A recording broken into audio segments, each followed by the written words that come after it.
What is good, everyone? Welcome into this edition of the Views from the 573 podcast. Hope you guys are doing well. It's a fun time here if you're a football fan. Not if you're me and Matt Mormann and also Rebecca and also Peter, I guess, and the Steelers, even though they're at top of the division, probably not fun, but we're in a really fun period here. We're knocking on the door of the playoffs with the NFL. We're at the playoffs with college football with the official bracket being released on Sunday. Lots of talk around one certain team, particularly up in South Bend, Indiana, who's a little bit upset, I would say, in not making it. But we're going to talk about that. And also, the coaching searches have been going crazy since we last talked. We had 6 SEC openings. All have been filled up, including one. Of course, he had to leave the dramatic way. Wouldn't expect anything less in Lane Kiffin. But in talking about all this stuff with me, of course, as I've already said, Matt is with me. Matt, how are you doing? Awful, Ryan. I'm just terrible. This is so bad, Ryan. I'm down so bad that we're gonna lead it off with college football today, and I'm okay with that actually. I am, you know, it wasn't just 2 weeks ago when I was full of optimism over the Baltimore Ravens. We were You riding were. that win streak. Like after the big, stuck in the mud starts of the year, they got hot just like I thought they would. You looked at the schedule, and I said then it's gonna come down to those two Steelers games, Ryan, and one has now happened, Yep. and I'm very, very sad. Yeah. There's at least one there, but you would probably want to get the sweep in those two games and rather just split those. Also, it would help Well, be it would be optimal in the group chat. you would surely think so, Ryan. In particular, whenever you do have a touchdown reception, which I will say, Ryan.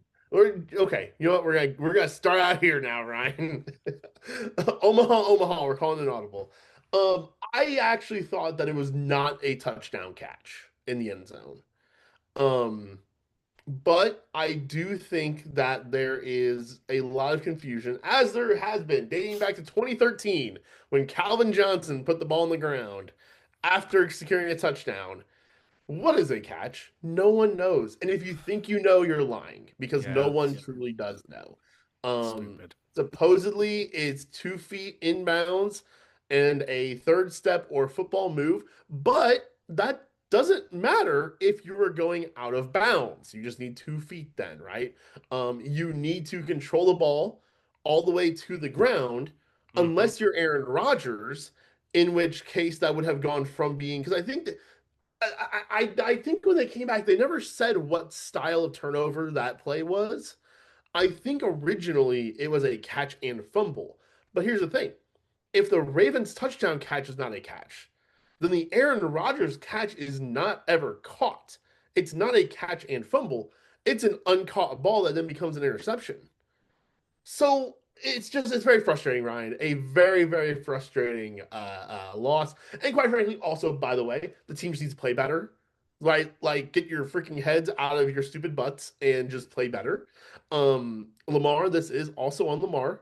I texted my brother. I thought that 2 minute drill, if you want to even call it that, was arguably the worst executed 2 minute drill I've ever seen that actually like got past the 50. Like there's been plenty of times where they just don't move the ball, you have three, not whatever. But like as far as one where they actually were able to move the football and get themselves within like, a one pass away from potentially tying it or taking the lead. The way that the first half of that drive went was just like, what are we doing here? Like we're taking little dump offs, took a bad sack. And it's one of those things. I love Lamar. And one of the things that you live by, you die by it. Lamar is always still trying to make the play, right? And so on that final play, I think that was one of those situations where a lot of quarterbacks would have just thrown it out of bounds, right? Just kill it, just get it out, right? Lamar doesn't do that. And it's been him a few times. It's also made some incredible plays and kept games alive, kept drives alive. Yeah. It goes both ways. You know, it was one of those where it just didn't go your way though. And now you sit here and you look at a playoff field that Yeah, you probably need the Steelers to lose two of their next three and you to win two of your next three, and then it comes down to that Steelers game again. And I don't have a ton of optimism about that, Ryan. Yeah, well, it's been a season of up and downs for the Ravens, for Lamar, and just watching from the outside, it does look like it is. If I was a Ravens fan, it would be incredibly frustrating that you do have those. It's kind of like a microcosm of those incredible plays that Lamar has when he's trying to always make the play. It's a microcosm where there's some incredible stuff, there's high highs, but then there's low lows. So the fact that they're in a situation now where they got to win those two other next three. They got to hope Pittsburgh loses two of their next three, which I mean, that's entirely possible. That's entirely Totally possible. possible. But then Yes. it comes down to that Steelers game, and yeah, like what are you going to expect? Because that's a classic AFC North matchup, and things get a little bit nutty in those. Yeah. As they did in this one, just like in this one. Ryan, the one other thing I want to touch on, and then I promise I am done ranting and raving about the Ravens for at least a little bit. Um, Ryan, this past summer when the Ravens gave a contract extension to Derrick Henry, I was not happy because Ryan, this goes back. How long have we been doing this podcast? 2017. I have always kind of been hesitant and against paying running backs, and particularly paying running backs when you don't have to. And the Ravens didn't have to give him that extension, but they did, and they rewarded him for last year. And that's a fine, kind gesture, sure. Yeah, He looks slow, Ryan. He looks like a veteran. He looks old right now, and this has been one of my concerns. Is that when you use Derrick Henry a lot, this is what you're going to end up with come December. That has been one of the things I've been pounding for 2 seasons now of don't overuse him because then he's going to look slower. Don't overuse him because then he's going to look the old part. And there are still times where he breaks them, you know. It can happen. It is still in there, you know. An old Derrick Henry is better than an old most other running backs, I would but take he's them. at that point. Right? Sure. Um, but you know, his longest run this game was 19 yards. And there were a couple plays where it really looked like he had a chance of busting ones for more, and he just didn't quite have that step. Same thing happened in the Cincinnati game. His high in that one was 28 yards, a nice 20-yard run in there. Um, but there's been more games this year, I feel like, where he has just been a bit slower. And like I said, sometimes he can get to the next level and he can really just get that train rolling and he's Derrick Henry again. Mm-hmm. It's a little less than it was though, and you're on the hook now for another year. I don't think you want to be on the hook for another year. So we'll see. I mean, I don't know the contract off the top of my head if they can get out of it after this, but yeah, no, I am discouraged by Derrick Henry. I am discouraged by. By the way, Ryan, were you watching the Ravens game by any chance? Was that one of the ones you I had? I watched a little bit of that one. I watched a little bit of Bills and Bengals, so Okay, it makes sense a little bit. so one of the stats they mentioned, and they mentioned it during the game. I don't know for sure if it changed or not during the game, but it floored me. It made me for a franchise that has been so proud of its pass rushers. Um, I bet this one just made Terrell Suggs just like drop his head in his hands. Fell to his Ryan, knees in a Walmart. yeah, literally.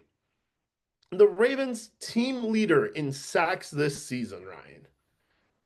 Would you like to take a guess on who it is and how many they have? Oh, all right. Let's see. It's either Vanoy. I know they got Draymond Jones from the Titans. I don't know. Okay, this is not counting his stuff with Tennessee. Okay, Yes, only sacks as a Raven are what I'm counting here. okay. Because I And know this is the there's a whole draft pick and stipulation with that, that if he gets so many sacks and or they make the playoffs, then that sure. pick gets upgraded. So I know about that. Let's see. Mike Green. I don't know.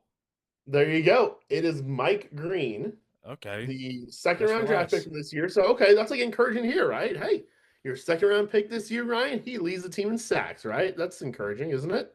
Oh boy. They put a number on that stat. Oh, it's low. It's low, isn't We're in, it? we're in week 14, Ryan. 14 games, 13 games. We have a bye. 2.5 sacks. Oh. Two and a half sacks leads the team this season. Oh boy. And I thought my Tides were I bad at pass rushing. I can't. And look, Kyle Van Noy put in a couple of really good years for the Ravens. He did. That's gone. Yeah. It's gone now. And this is what we did the preseason podcast, Ryan. This is one of my concerns was that man, I didn't trust. I never trusted Van Noy to like bring it, right? Like each year he did it, he proved me wrong, and I love that he did. Unfortunately, I got proved right now. And look, Nnamdi Madubuike is injured, has been for pretty much the entire season. Okay. Yeah. You know, sure. That would be your team leader right now, would be Madubuike. The fact that it's Mike Green with 2.5, though, you couldn't have come up with something, guys. Like, come on, man. So um, yeah, Ryan, that's not good. So Derrick Henry looks slow and old. Lamar isn't making the big plays right now, and he's continuing to try to make the big plays, which kind of just puts himself into bigger trouble. The Ravens pass rush cannot get there. The right guard is Daniel fa la la la la, deck the halls and hit the quarterbacks, I guess.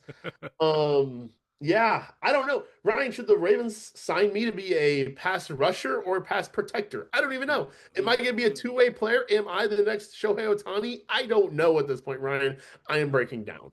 I don't know. Well, at least it makes knowing what the Ravens draft needs are pretty easy. There's a lot of them now. Well, welcome to the club. Welcome to the Oh, club. Hey, at least for the Ravens, you got some star players. For the Titans, I'm like, okay, who do we have here? Jeffrey Simmons. That's pretty much it. yeah, I guess. I I mean, guess so. I mean, you do have Nate Wiggins, you do have Malachi Starks, you do have a couple other guys, Roquan Smith. Sure. Sure, I Tyler would Linder, gladly take those guys. Tyler Linderbaum, who's a pending free agent. Yeah, Kyle Sure. Hamilton. Yeah. Yes. Lamar Jackson. Like Yeah, there are this team, and that's part of the frustration. This team doesn't suck, and so it makes me more disappointed when these things happen. Because if you just like Ryan, the Angels.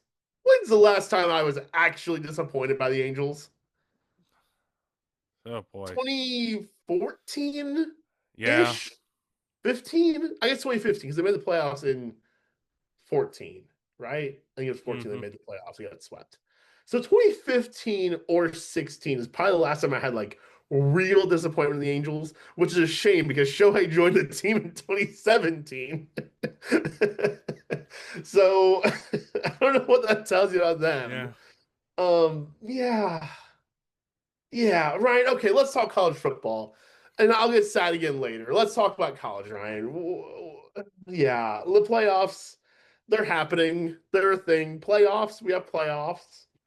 I guess Matt gets to talk about playoffs, but it's got to be minor league playoffs because it ain't going to be Baltimore Raven playoffs. Okay, so Ryan, we have a bracket. Yes, we have a bracket. We have four teams on buys. Yes. They are Indiana, the Ohio State as the 2 seed, Georgia, and Texas Tech. Ryan, my first question for you: are these the correct by top four seeds? I would say so. Indiana, of course they beat Ohio State to win the Big Ten. So I think the fact like you beat Ohio State, who's been presumably the top team all year long, and you beat them in the Big Ten title game, that should probably get you the number one seed. Georgia, I guess, but I take a look back. Like, there's been a couple of times where they should have lost. They honestly they should have probably lost in Knoxville back early on in the year, but mayhem happened. So they're three. Texas Tech, I would say so. Tech has been really good all year long. They've been really strong. Uh, they were one of those teams, man. It's like with Florida State a couple years ago where they hit the portal hard, they spend a lot, And it can go one of both ways. It can go either it all works out really well, they develop that chemistry really early, and they hit the ground running, and they have an awesome season, and they end up in that position. Or it can go the other way, kind of like Florida State did last year again, where it just goes downhill super fast, and it's just like, okay, they're scrambling around trying to figure out what do we do, you know? So it's gone in the right trajectory for Tech, hopefully for them, you know, thankfully for a lot of their fans, and win that way. So they're really good. They got some really good pass rushers out there. Uh, you know, talking about draft and pass rushers, David Bailey is a name to keep an eye on for Texas Tech. So there's a name to get on the radar for potential Ravens pass rushers next year, Matt. See if he can, yeah, because he's really good. He's got a really high pass rush win rate, if I recall. So you can bring him in there. And also, listen, he's a smart guy. He went to Stanford first, so that tells you something. I refuse to fall in this trap, Ryan, of thinking about draft picks in December. I'm not gonna do it. I'm not gonna let myself get that far gone. So I would say yes. I would say the top four are right. And because of what happened last year, they're ordered in, you know, from records and all that stuff. So there's none of the shenanigans we had last year. So I feel like this is properly seeded. But then you take a look at 5 through 12. Well, okay. Let me tee you up here on the next question I have for you. Alabama, the 9 seed here, the 3-loss team. Should they be in with 3 losses? Do you want my biased or unbiased opinion? Well, okay. You know what? Do I need to go first here and defend the Roll Tide a little bit here? Sure, go ahead. The only reason I have 3 losses is because they were so good that the 3rd loss is allowed to exist. If they weren't so good, that 3rd loss would never even happened. I'd also say, you know, it's a whole, you know, losing in the conference championship, and like, exactly. What are you going to do? Yes. Are you going to penalize us? That's what I'm referring to. Yes. And they did beat Georgia earlier this year, if I remember correctly. I think they beat. It's been a long season, but sounds familiar. I think they beat them in Athens. So listen, that's a big win to be able to go on the road and go on the road and do that. So I would say I see why, but I also kind of see, you know, with Notre Dame and what they're arguing is that their 2 losses were earlier in the season. They played really good football since then, but yeah. So biased and unbiased. Of course, the bias in me is going to say absolutely not. Kick them to the curb. Well, I guess okay. So a lot of my coworkers are in South Bend, Indiana, and they're quite upset today. Understandably so. I totally get it. Yeah. I guess my 2 questions are, yeah, number 1, should Alabama really be punished that harshly? Like, they're a 9 seed. It's not like they fell down to just like, you know, being like a 6 or something. Like, they're a 9 seed. They're going on the road to Oklahoma, you know. But also Miami, they played Notre Dame and they beat Notre Dame. At some point, doesn't actually playing a football game and having a result of that football game, shouldn't it matter a little bit? Well, right? Like as a tiebreaker, right? Well, here's the thing, and it goes into why they have these shows beforehand every week when the CFP starts. It's just like, why do we have to have them? Why can't we have the one that kind of like in March Madness? Why can't we have that big show to determine where everyone goes? You know, and sure, like there will be some people upset about their teams not making it, but at least like you know, like, hey, like we have a big thing here to determine where everybody goes. But also, you just don't know. The criteria changes so much from these committees. Like, it's either head to head, or it's strength of schedule, or, you know, your resume, or it's just like, I think all we're asking for is just like, can you get a clear set of criteria that determines these rankings, where these teams are slotted in? and we don't have to, say like, oh, the committee favors this or they favor that and blah blah blah blah blah. It's just like I think that those I think are the two that, and particularly Notre Dame is kind of looking at right now, and of course they are not going to play their bowl game, which that's. I mean, it is a bowl game, but I think it isn't great. It seems like they're being a little bit pouty about it. It does feel a little pouty. I guess with Notre Dame, my one question there is they are not a part of a conference, right? And so Right. therefore they have, and correct me if I'm wrong on this, Ryan, they basically have complete control over their schedule as far as kind of proposing the games, right? Now, the other teams do not have to accept those games, right? And I think that's where you could see a bit of an issue because I'm looking at the Notre Dame schedule right now, and you've got Miami is the only team on this schedule who is in the playoffs. And if I'm reading this right, Texas A&M is really the only other team that came close. Am I right about that? Hmm. Miami, A&M, Purdue, Arkansas, Boise State, NC State, USC, Boston College, Navy, Pitt, Syracuse, Stanford. Um, I think when you're Notre Dame, you have got to give yourself. And what's tough is you don't know, right? You don't know who's going to be in. You don't know who's going to be like. You don't know when you're scheduling these. Um, but could you have put on one more team who felt like a playoff team? I don't know the preseason rankings. Maybe this is like murderer's row in the preseason. I don't know that. Yeah. But I think if you're Notre Dame, you probably have to. And then one idea I saw, I think was it in Miami, I think it was, or somebody was trying to actually get a game scheduled to play this past weekend. And like Vandy, I think was involved I think trying to do the same thing too. Yeah. I I think that's a great idea because these conference championships weekend, for the most part, they're not super important, come this point of the year, I mean, some of them are going to be winning in situations, or it's Mhm. going to be, well, who really cares?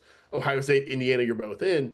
I love the idea of, hey, leave your schedules open for that weekend because either you're playing a conference game or we're going to play matchmaker a little bit and let's do it. Let's do some knockout round, basically. Let's say, you know what? We think we're a bubble team. We think you're a bubble team. Let's play on the football field and burst one of our bubbles, the other one, basically make it a play-in game. I think that's the way to go, you know? It'd be a lot of fun. It'd be also a playoff environment, because that Mhm. is to get in the playoff. One thing I did see about Notre Dame is that from now on, if they are, projected to be in the top 12, say like, every year, like they're like 10-2 or 11-1, like that they will get in the top 12 no matter what. Now, if they're like 8-4 and 7-5, well, that's a moot point. But um, it seems like if that scenario happened this year, they probably would have gotten in. There would have been a good chance for them to get in. So Um, then where's their incentive to schedule a real team?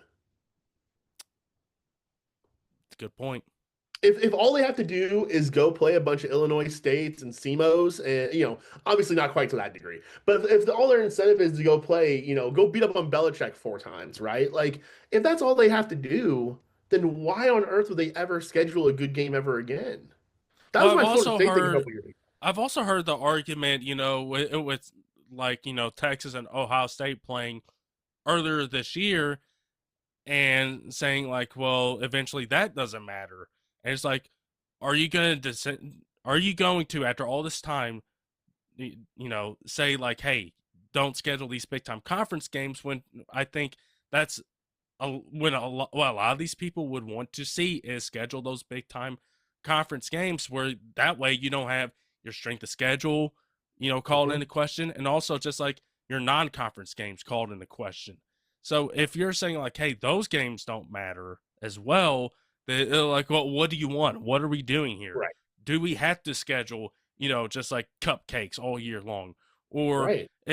or and then play like schedule Texas and Ohio State or Miami and A&M or Miami and Notre Dame and say like, those don't matter, so like, what do you want? What are you asking for? It all goes It- back to the the criteria of what these yeah. committees want. in my opinion, reward teams for winning the tougher games, right? Like reward teams for stepping up and playing those games. Maybe you don't punish them as harshly for the losses, but reward those types of wins though. Yeah, totally. Because that week one matchup, a Texas Ohio State game like that, it was a 1 via 2, Hmm. right? In my opinion, as someone's kind of a fringe college fan, those are the kinds of things that are going to make me want to watch, right? I spent 10 years, basically the entire 2010s, I did not really give a hoot, Ryan, about any Alabama football game because they just won. Because of course they did, Ryan. I am intrigued by the bigger matchup. So if you get a 1 via 5, a 2 via 7, even, right? Like those kinds of things Hmm. throughout the season, that's gonna get me to be actually be interested in this thing. And I thought this year there were some of those kinds of situations in kind of early mid part of the year. And that's good. Yeah. Reward that. Yeah, which I think also side note, you'll love this because it has two of your favorite teams. I think Alabama and Ohio State got a game scheduled home and home Oh, for see, in like the next few years. let's go. So I don't know. It's going to be really tough for you to figure out who you're going to root for. I'll vote for Michigan. I'll root for Michigan that weekend. Well, Ohio State will revoke your fandom card right there.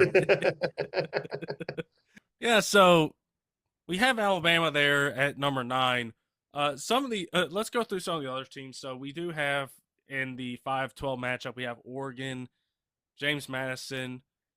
In that matchup, Autzen Stadium is going to be electric. You know that's one of the things I do love about this playoff format is you get the home playoff games and you Yep. get to see the crazy college football environments. Like not to reopen an old wound that I wanted to forget, but the Ohio State Tennessee game last year where Ohio State was just lit up and deservedly so. We were saying we were going to take over the stadium, so and of course, you know what, you know how that happens. So we that's a 5-12 matchup. Alabama is going to make the trip to Oklahoma. That's actually going to be the first game of the playoff. Is Alabama Oklahoma on the 19th and the 20th. Ole Miss and Tulane they face each other earlier this year. Although this time going to be a little bit different because there's a certain coach that's not there anymore. That's now in Baton Rouge, Louisiana, and so that should be interesting to see how that goes. And then Texas A&M and Miami is the 7 and 10 matchup. All these games I think are going to be. I think the Ole Miss and Tulane one is probably and James Madison Oregon are probably lower down the tone pole, but Alabama Oklahoma should be fun. Miami A&M should be fun. But I'm really excited about the second round matchups that we could potentially get out of this because I think Oregon's probably going to be James Madison. And so then you get Oregon, Texas Tech, which I think that has the ability to be a fun matchup in the Orange Bowl. And then you can potentially have either Alabama or Oklahoma heading to, playing Indiana in the Rose Bowl, which that's a crazy idea. And then likely Ole Miss against Georgia, and then Miami or A&M playing Ohio State. And then also, Matt, you have Indiana and Ohio State on opposite sides of the bracket. Just saying, we saw both these two teams play each other. There's a chance we could have a rematch for a national title. Uh, so that would be pretty crazy right there. And then also, we could probably have a semifinal of Georgia and Ohio State. Which, if you remember the one from a few years ago, that one was pretty crazy. Although I don't know if it's going to be as crazy as C.J. Stroud tearing up a classic Georgia defense like it was a few years ago. But that one should be a fun one. So this playoff bracket is now set, and we now know who's going to be playing. And I'm ready for the chaos, Matt. I'm ready for the chaos. We're going to get some of it in this playoff. I do too. And you're right. We're going to get a little bit of craziness. I think chances are in the Oregon and Ole Miss games, we know what's going to happen there. James Madison, Tulane, they're going to be pumping the gas, for Oregon and Ole Miss. Sorry, Ryan. I had to. I had to bring it in. Much like Uh, Alshon Jeffrey pumping the gas, as Lane Kiffin once said. Ole Miss's old coach. And then, but you're right though.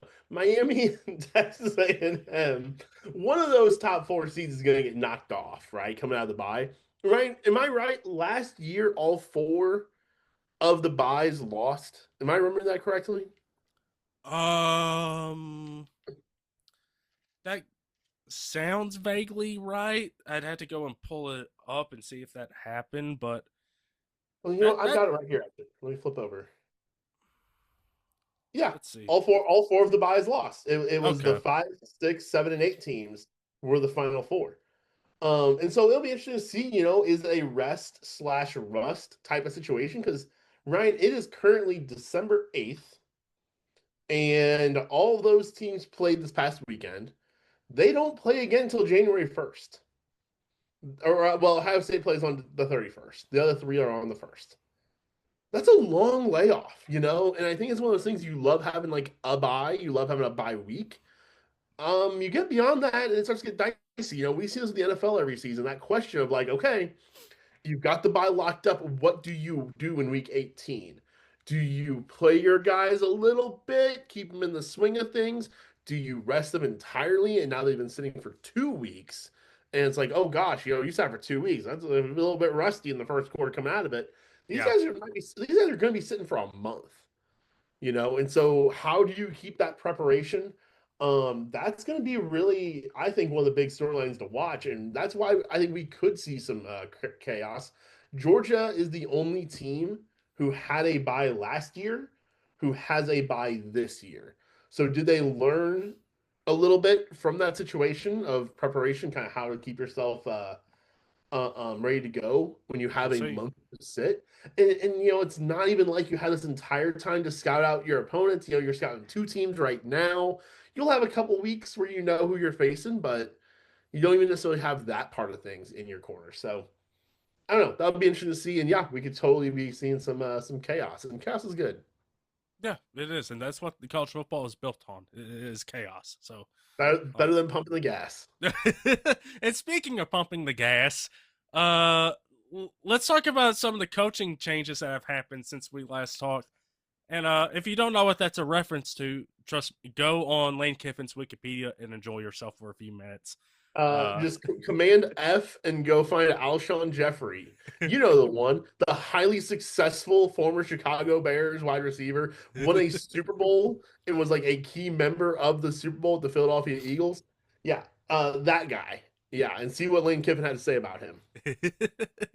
but we had a lot of coaching changes, including one Lane Kiffin going from Ole Miss, making it as dramatic as he can possibly can, as with almost all his stops, and going to LSU. And Ole Miss is now, well, they were without a coach for a little bit, and then Pete Golding got hired to be the permanent coach. But we had that change. We had 6 head coaching openings in the SEC that almost got filled up within like the same day. I think Will Stein going to Kentucky was like the next day, but like in the span of 24 to 36 hours, all of them were filled. So it's like that's crazy. Um, and then also we gotta mention this one because of Peter Lewis, but Penn State finally hired a guy. they finally hired a guy, and they finally hired Matt Campbell from Iowa State, which I think is actually a pretty decent hire in this stage of the game for Penn State. I think it's actually a dub. From my understanding, Ryan, which I am nowhere near you, from my understanding, this seems like most people say it was the right guy for that job. I think so. I mean, you look at what he did at Iowa State. I mean, he put guys like Brock Purdy in the league, Reese Hall in the league, uh, Noel, Higgins, a lot of other guys, Will McDonald, all those guys in the league went to Iowa State and got coached and developed. He was the he was at the forefront of all that. And so I think if you're Penn State, you got to be happy about landing a guy like that at this point in the game. And he's been considered for a lot of jobs. Like I remember there was a couple times when I mean, before Tennessee hired Heupel, I think he was possibly a name. Um, so he's been on a couple of hot boards, but I think that's a pretty good hire for Penn State considering when they fired Franklin, and all these coaches getting snapped up and seem like there's a little bit of a, you know, inside job to make sure nobody goes to Penn State from the Jimmy Sexton pool of coaches. So it seems like that's been going on, but I think that's a pretty good hire. As far as the 6 SEC coaching hires go, I think obviously the Lane to LSU one is a big one, and also fun bit of trivia or fun fact here: LSU has to head to Ole Miss next season. Oh, fun. So if any Ole Miss fans want to borrow some mustard bottles or golf balls, just ask your resident fellow Tennessee fan. Has there ever been a bigger shoe-in for where game day is going to be? No, no. I mean, that's an obvious, right? Yeah, that one, pencil that one in. But Ryan, help me understand something real quick, though, just as an idiot. Why would you? And I think, if you're not deep in the weeds here, I think it's a fairly actually reasonable question. Why would you leave the number 6 team in the country who is in the playoffs as a 6 seed? Why would you leave that organization to go to an organization that is not in the playoffs and I don't think really has done much since Joe Burrow, right? no, not really. Truth be told, man, I Is don't it know if just I can answer that for. resources I don't know thing? if I can answer that for you. I think because like we talked about pre-show, going into the mind of Lane Kiffin is not Yeah. some place you want to go into. So Because I mean, I I don't know. totally understand. Like, if Drink would have left Mizzou for LSU, I get it. I know NIL is changed everything, and from my understanding, LSU's got a lot of big backers. So I assume that is the main thing. Is just simply the resources. Mm-hmm. You're free, right? Would you rather be? To put it into my terms, right? Let's say the Royals were a wild card team, or even won the AL Central, right? Mm-hmm. Would you leave them at the start of the postseason to go be the head coach, the manager of the New York Yankees who missed the postseason? You'd probably really consider it, right? Like, now granted, there's not the same transfer portal deadlines, all those kinds of things being Right. the reasoning for timing of things. I guess so. From my understanding, that's kind of the logic, the reasoning behind it. But at the same time, man, you're currently number 6. That means there's only 5 spots better than that. This season, Mm-hmm. it's a hefty bet, man. If you don't ever accomplish anything at LSU, like if you have Brian Kelly, I'm looking at right now, he went 34-14. If that's your future, is going 34-14 over the next 4 years and like not really accomplishing much, man, oh boy, you're gonna look like you got some egg on your face. Now you'll have millions and billions of dollars, but you'll have some egg on your face in a mustard bottle thrown at you. Yeah. Whether it's by a Tennessee or Ole Miss fan, who can say? Um, but My own personal favorite Ole Miss Lane Kiffin piece that I've seen was someone tweeted out that like Lane Kiffin said something like, "Oh, he almost got like ran off the road by an Ole Miss fan," and Eli Manning quote tweeted it. It was like, "Oops, my bad." Eli's a funny guy. He's very much the Luigi to Peyton Manning's Mario, but Eli's a pretty funny guy. he is. I didn't see that. That's great. Pretty That's good. great, Eli. No, but I mean that one's obviously the big SEC bit of coaching news or big piece of coaching news in general. But like you had all these other jobs, like Arkansas hired Silverfield from Memphis, and you had Kentucky hiring Will Stein from Oregon, which that could potentially make Dante Moore, the quarterback from Oregon, go into the draft next year. So that could be an interesting bit of a draft thing right there. And then I think you take a look at some of the other jobs. Like this will, I think it's a great hire for LSU in getting Kiffin because the guy can recruit and he knows ball, he knows offense. So I think that's a plus. I actually like Florida getting Summerall from Tulane, which hurts because I'm wired to hate Florida.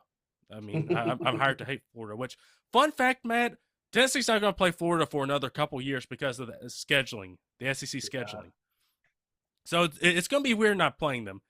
It's going to be fun because they don't have to be worried about those pesky alligators down there. But it's going to be weird. So And then I when they actually, do come back together, that's gonna feel big, right? Like it is, Kansas and Mizzou was this year. which they're not going to play again at Florida for another 4 years. Yeah. So it's going to be a long time. So I'm glad they got a little bit of a streak going on against them before this scheduling happened. So that aside, I like that hire for them. He's done a great job at Tulane.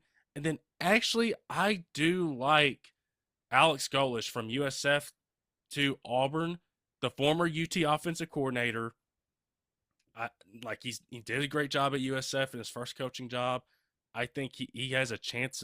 He really did a good job of coaching up offense there. So I really like that. And besides, I'm going to be scared whenever we play Auburn because, of course, I mean, he knows the system. He knows what we run. So I'm going to be worried about that. But I mean, Lane is obviously the big one going to LSU. And just like the fact that there's 6 new head coaches in the SEC. Like, Matt, if you do up the math, that's over a fourth of the conference, and that's almost half of the conference. I was just gonna ask, how many teams are actually in the SEC right now? It's 16. So, like, that is almost half. So, at SEC Media Days, there's going to be almost half of the conference is going to have new coaches at SEC Media Days. You know what, Ryan? Can I make an optimistic point here for you and for myself slash Rebecca? Sure. Now, all those teams with these new head coaches, the previous head coach is the one who recruited all those players, right? Which really this opens up the gate for all those players to leave now, right? Mizzou and Tennessee having some continuity and not really having anything to do right now. That's a real opportunity here to bring in some talent. I think so. I mean, signing day was just what, last Wednesday, I think, but the portal does open up here, I think the second, on January 2nd. And there's like a 14-day window. So we'll have to see. I mean, it's happened before. I mean, the current Ohio State quarterback, Julian Sand, he was going to Alabama as a true freshman. And then the Saban stuff happened. Then he went to Ohio State. So, I mean, that can definitely happen. So, I mean, maybe that's a possibility. I would love to poach talent from rivals. I would love to do it, and try to build us up. But we shall see about that happening. But yeah, I mean the continuity. I mean when you got that built up, that's going to help you out. Although hiring a new defensive coordinator for Tennessee, we'll see how that goes. Maybe they get somebody good, hopefully. So hopefully I'm not bitter about it if it happens at the end of this podcast, hopefully I'm not going to be bitter about it. So I have no doubt you will be, but that's okay. Are you ready now, Ryan, to move on back to the NFL? let's do it. Is that it for college? All right. Yeah, so NFL, we talked a little about the Ravens. We talked about how the AFC North has been. Right now, Awful. currently, all of our Terrible. teams Really bad. are not in a good state. Uh, Okay, here's the thing though, Ryan. I wish so badly that the Ravens were in the situation Steelers are in right now. Isn't that sad? Isn't that just so sad? yeah, you wish to be your rival. That's never That's fun. No, and really, I just wish we won on Sunday. That's all I really care for. I don't want to have the 42-year-old quarterback. I don't want to have the washed up defense. I don't want to have the head coach rumors, although we do have those too. I don't want to have, all the other thing. I don't want to have an ugly helmet that only has a sticker on one side of it. I just want to have that one win from Sunday. And you know what? That's kind of what this whole stupid game was all about. So Yep. I guess that is what it is, Ryan. Um, Well, can one of you guys give us one of your coaches, please? do you want Todd Monken? Because I guess you can have Oh no, I him. was talking about Harbaugh because I feel like there's been Oh, yeah. I don't know, Ryan. That's a whole separate podcast of like Tomlin or Harbaugh. Who does Ryan want as the next Titans head coach? why on earth would either one of them go to the Titans? If they get fired. Here's the thing though, like if you moved on from Harbaugh, unless you're getting Tomlin, who are you getting that you look at and you go, that was worth it? You know what I mean? Yeah. Are you going to go hire Matt Nagy? No, you're not going to go hire Matt Nagy. Are you going to promote Todd Monken? No. Are you going to go get, I don't know, the only other one. Okay, so we're back to the Ravens for a second. Sorry, guys. If they were to make this decision, and I really don't think they should, I don't really think they will. I don't Let's say either, that but was the case. yeah. I think the two guys that I can squint my eyes and see being fired that I go, yeah, I'm willing to take that shot are Kevin O'Connell and Kevin Stefanski. And I don't think O'Connell's getting fired. He won Coach of the Year a year ago. He just is a bum for a quarterback. And Kevin Stefanski, this dude has had bums at quarterback ever since he became a head coach. So Stefanski, look, at some point the Browns are probably just going to make a change for making change's sake. This could be that time. And in that case, I don't know if I'm totally against the idea of a Lamar Jackson in a Kevin Stefanski offense. That sounds like it's got some good potential to me. Other than that, I'm not going to be happy with whoever the next head coach is going into it, at least. Because I'm going to look at you and go, you're not as good of a coach as Harbaugh. Going Yeah. into it, you can prove yourself to get there, but man, I don't think that's the move. I really no, I think there are coaching issues. I think there's things that need to happen. Zach Orr, I really liked you as a player, man. I don't know if being DC, at least on the first try, was the move here. You know. Um, and on the offensive side, there's issues too. You know. I, Hmm. I like Monken. I wonder if that has run its course as well. Maybe. But Yeah. yeah. I'm So just there I'm you go, just saying Ryan. I would be happy with either one. Oh, I'm sure you would, Ryan. Because listen, like what culture is over there in Nashville? None. There's nothing. Literally, there's nothing. They got a new stadium. That's it. We got new stadium culture. That's what we've got. We got new stadium that in the renderings look like a PlayStation culture. PlayStation looks kind of cool. It is, but as a stadium, it's not what you want. It really isn't. But no, yeah, like listen, we'll definitely have to see. I did remember hearing like there could be a change where like an established coach might want to get out, and so maybe, I mean, those could potentially be the top two people are thinking about and eyeing. But we just have to see how the rest of the season plays out because the AFC North is not decided by any means. There's still a long road to go to get that stuff sorted out. But no, the playoff situation right now, as it stands for the AFC, as I get it pulled up, right now, I believe it's Denver in that top spot. It And is. then, I've got it pulled up. If you want me to run it down? okay, run down because my page is taking a long time to load. I got you. So Denver is the one seed at 11-2. New England is also 11-2. They've got a bit of a gap before you get to the Jacksonville Jaguars, Ryan, just like we all predicted, Oh, as the Lord. 3 seed.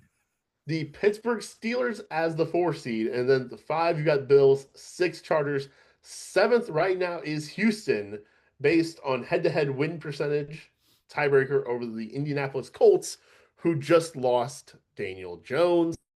Uh, let's pause there because the poor Colts. I applaud them so much for that Sauce Gardner trade. I get it; it was expensive, but you know what? You don't have situations happen often where your team is playing really, really well, and the Chiefs, the Ravens, the Bills, and I'll throw the Bengals in there too, are all looking rough. And so this could have been their one chance in the next Mm-hmm. decade to win a Super Bowl. So I cannot blame them too harshly for really shooting the shot and going for it. It didn't land, it didn't work, and now they really have set the franchise back because of it. But I still appreciate the aggressiveness that they had. Yeah, Yeah, yeah, that's fair. Yeah, when you, it's a good it's a there's a pro and con to that, and I figure like listen, Chris Ballard kind of figured that like I mean as a GM you don't want to think about it, but you got to think about like okay, what happens if our quarterback goes down, and we trade two first round picks for a corner, like what's going to happen? But then you also think about like hey, we have a good window of opportunity here. Look at all these other teams. Look at where our team is at right now. Let's just go and make the move and go for it. So I mean, there's a pro and con aspect to that, and like it just for in this scenario, like it's just like injury luck. I mean, or bad luck happens. I mean, this stuff happens, and you have this happen to Daniel Jones. Like Which this we stuff should say, happens. torn Achilles for Daniel Jones. He's out for the year. Yeah, Um, yeah, I don't know what you do if you're the Colts. My guess is you probably give Jones a 1 year deal. It could be a more than 1 year deal, but 1 year guaranteed, and you give him that opportunity next year if he's healthy enough for it. But like, man, you don't want to go into next year with just Daniel Jones and Anthony Richardson, right? So you're probably gonna have to go try to bring in someone and hope they're the next Indiana Jones. Bring in Mac Jones and just recast it, right? I don't know what you do here, but you got to try something. Maybe Andy Dalton, maybe that could be a guy, but yeah, that's for next year though. For the rest of this year, I would say Colts are pretty well non-factor now at this point. So I'm feeling pretty good on those three wild cards, Ryan. Like the Texans, the Chargers, and the Bills. I feel pretty set on those being the three wild cards. I really think at this point, the only spot in the AFC that's up for grabs is that AFC North division. yeah, yeah. Like it can flip flop here in the next few weeks, and it could be the Ravens back up there in that spot, or the Steelers can still be in that spot. I mean, I could also see maybe Texans, Jaguars, and maybe there's stuff that happens there. Sure, sure. Because the AFC South is weird and wonky as well.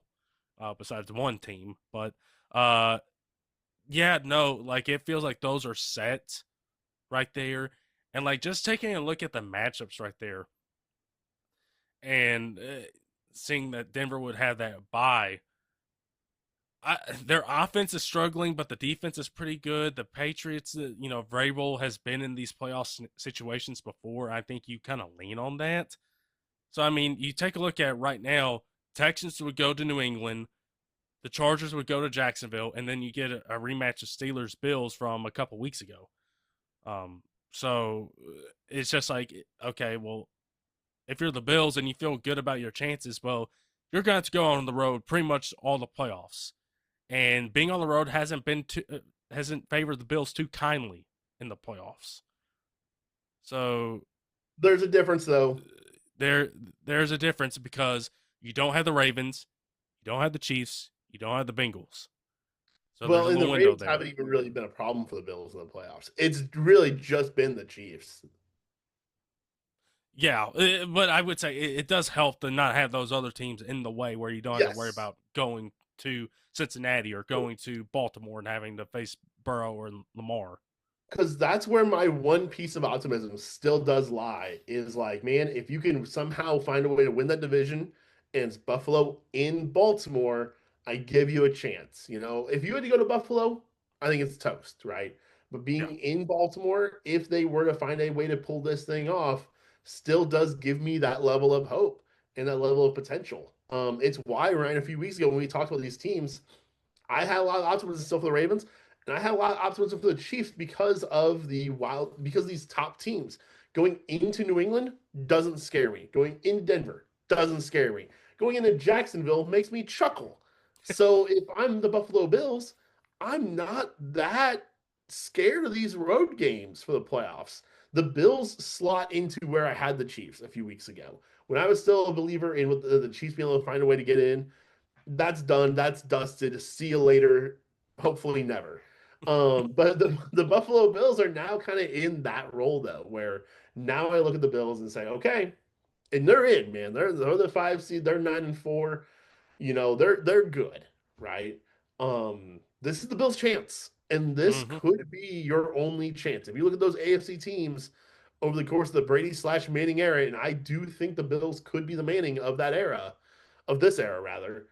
You don't get a ton of chances, even if you're Peyton. This is one of your chances. Um, and if it comes with gravy of never facing Burrow and never facing Lamar, man, if the Bills don't make the Super Bowl here, like Yeah. you could really just like we talk about firing Tomlin or firing Harbaugh, and that would be like probably a mistake. I can see if the Bills have a first round playoff exit or even losing the conference championship, they could go full Marty Schottenheimer and can McDermott over it because you couldn't. It's one thing if you can't beat the Chiefs. It's another thing if you lose it to the Denver Broncos. It's another thing if you lose it to the Jacksonville Jaguars. You know, if you can't beat the Chiefs, that's one thing. Ryan, real quick on the NFC side, I've got to pull up two here. The LA Rams, who I think are my pick at this point to win the Super Bowl, they are the one seed. Then you've got the 9-3-1 Green Bay Packers, the 8-4 Eagles. They play tonight as we record this on a Monday. Then you have the Tampa Bay Buccaneers at 7-6. Then you have Seattle, who is also 10-3 and awesome. Yeah. And you've got the 9-4 49ers, and you've got the 9-4 Chicago Bears. Ryan, that leaves the Detroit Lions sitting on the outside looking in, and a stingy Carolina Panthers team at 7-6 right now. Shout out to Carolina. Yeah, Like they done a really good job. Canales and Bryce Young, they done a good job. yeah, Um, and they're a team that like they will make you work to beat them. Like they run the ball really well. They have a nice defense. Like they are a team where you might, they're 7-6, but like when they do lose, you still had to earn that win and they mostly. beat the Rams. I mean, They did. Yeah. they did. Who were my Super Bowl pick? Yeah. So I mean, yeah, the way this NFC is shaken out, I mean, both the North divisions are still undecided because the way yesterday unfolded with the Packers being the Bears, that essentially flip flopped them. The Bears are now at the bottom of the wild. They had the wild card, but they do play each other not too long from now in Chicago, so that could very well change out, and the Bears are back in that top spot.